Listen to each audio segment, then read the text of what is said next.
The conference room was quiet, save for the soft buzz of the overhead lights. I sat at the polished mahogany table, hands clasped, my face a mask of calm. Inside, my pulse thrummed. For 18 months, I, Claire Thompson, had clawed this company, a floundering retail chain, back from the edge of bankruptcy. My predictive analytics platform had transformed their chaotic inventory system into a lean, profit-churning machine. Across from me lounged Derek, my coworker, slouched in his chair, fiddling with a pen.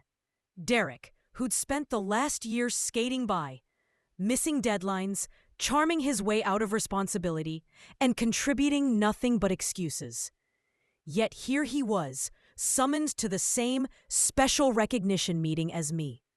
My gut twisted. Something was wrong. "Thank you both for joining us," said Ms. Harper, our CEO, standing at the table's head. Her smile was thin, her eyes guarded. "Claire, your work has been nothing short of extraordinary. The analytics system you built, it's redefined our operations. Sales are up 250% this quarter, a record high." I nodded, pride flickering beneath my composure. Every sleepless night, every algorithm debugged at 3 a.m., every server crash I'd nursed back to life, it had led to this. I knew what I'd done. Harper's gaze shifted. "And Derek, your presence has been invaluable. Your ability to rally the team, to project confidence, it's the kind of leadership we need." My breath caught. Leadership? Derek, who once asked me if data modeling was a type of spreadsheet? "That's why," Harper continued, "Derek will be promoted to Director of Data Operations, effective next week." The words landed like a punch. Director of Data Operations. My department. My system. My creation.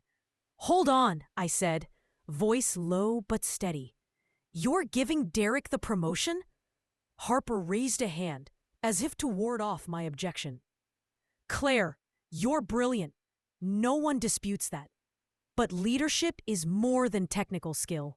It's about charisma, presence. Someone who can sell the vision to investors. Someone who looks the part," I said, my tone sharp. Harper didn't flinch. Derek smirked, leaning back. "No hard feelings, Claire," he said. "I'll still need your brain, obviously. You can focus on the tech stuff." Then came the moment I'd never forget. Harper reached into her purse, pulled out a crumpled $50 bill, and slid it across the table. "For your efforts," she said, "a token of our gratitude." $50. For building a platform that turned a failing retailer into a $150 million juggernaut in under 2 years. I stared at the bill, then at Derek's smug grin, Harper's detached expression. The room seemed to tilt. But I didn't shout or storm out. I picked up the bill, smoothed it with deliberate care, and slipped it into my pocket. "Thank you," I said, my voice soft but firm. Harper blinked, caught off guard. "You're not upset?" I stood, heels clicking on the hardwood. "No, I'm just excusing myself." I walked out, head high, no glance back.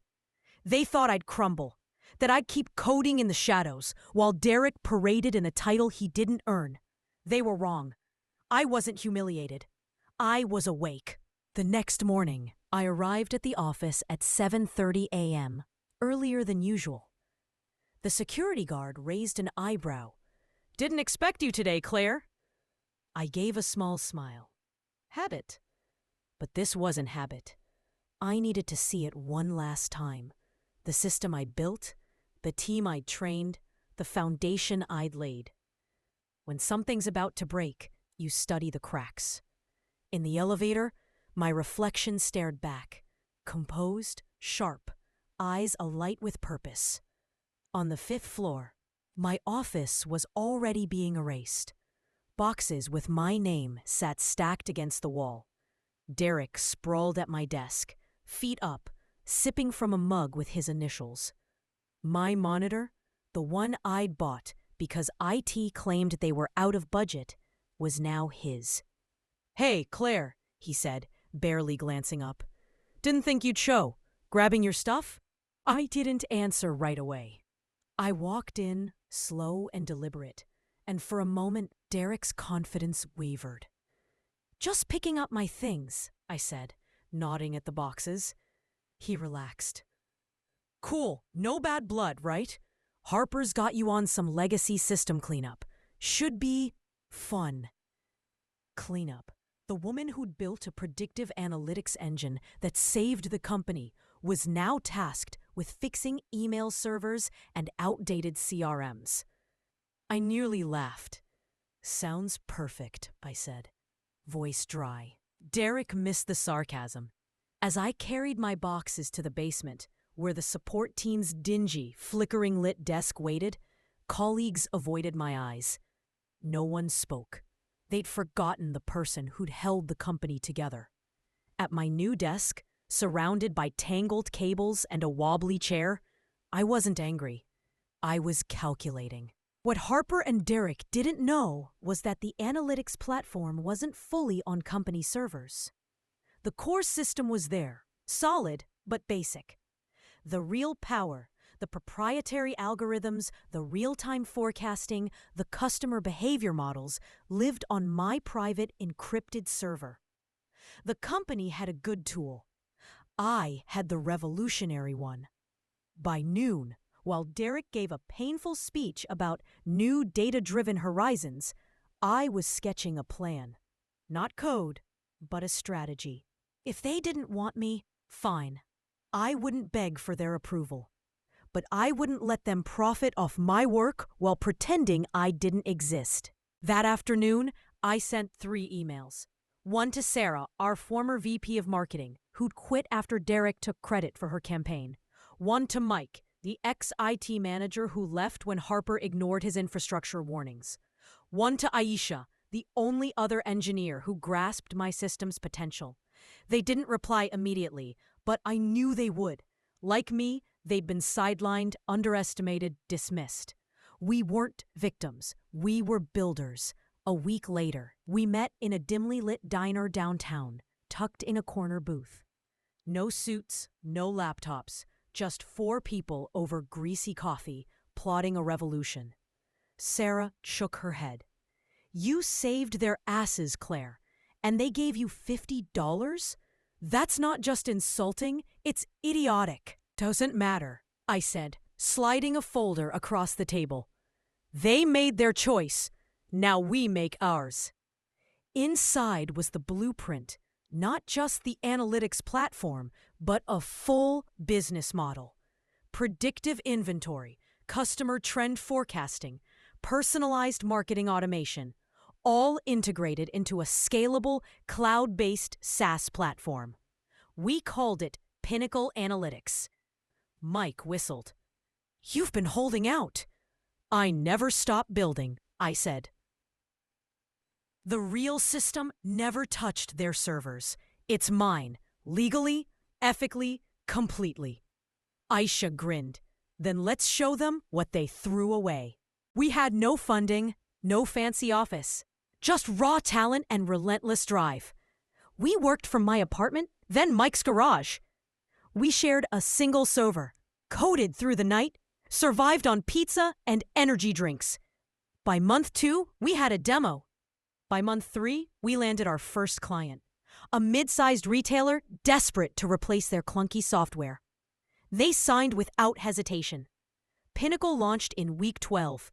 Within days, our client's sales efficiency jumped 30%. Then the news broke. Harper Retail was hemorrhaging clients. Derek had tried to optimize my system, breaking the forecasting module and tanking delivery schedules. Clients bailed. 3 of them, ones I'd onboarded, reached out to us. I watched the chaos unfold from my basement desk at Harper.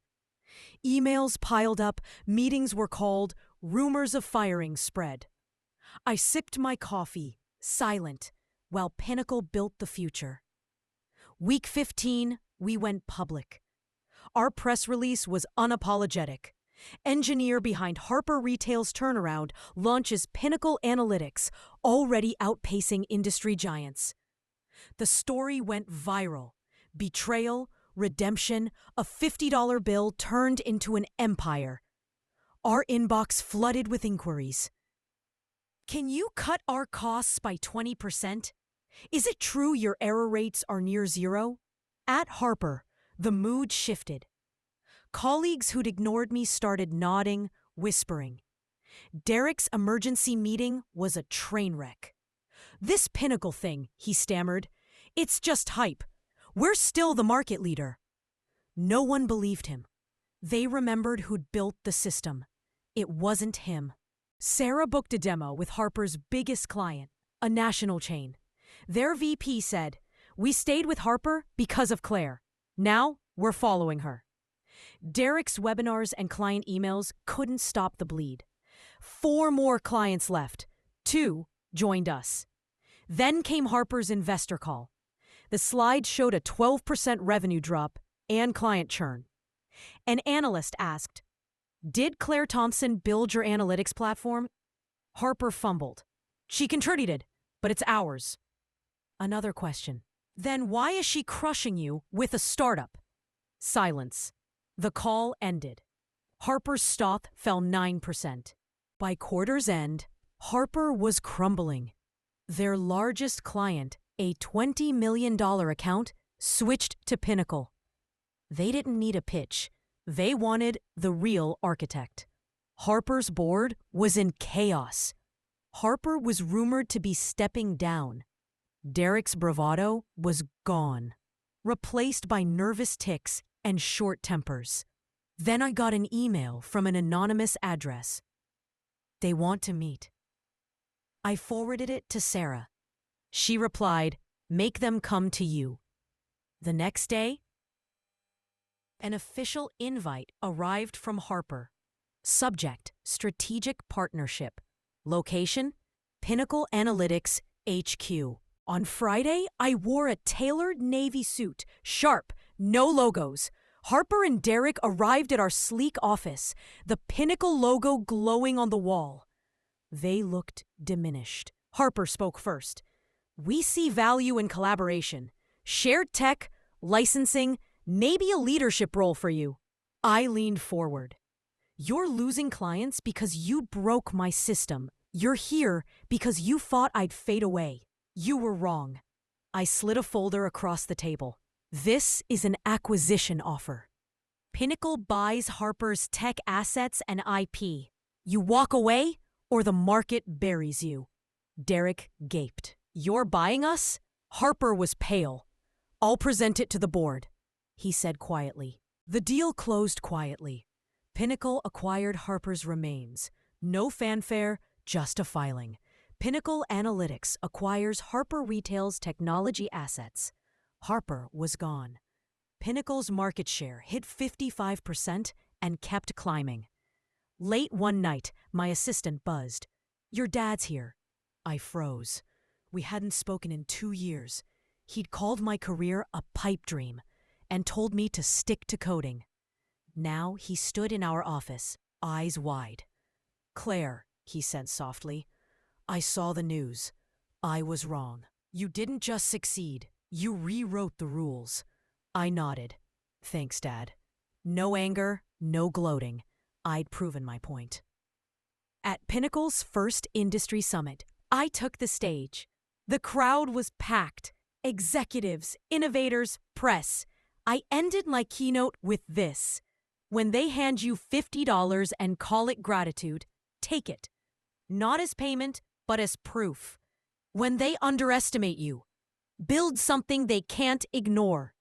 And when they realize their mistake, just smile and keep building."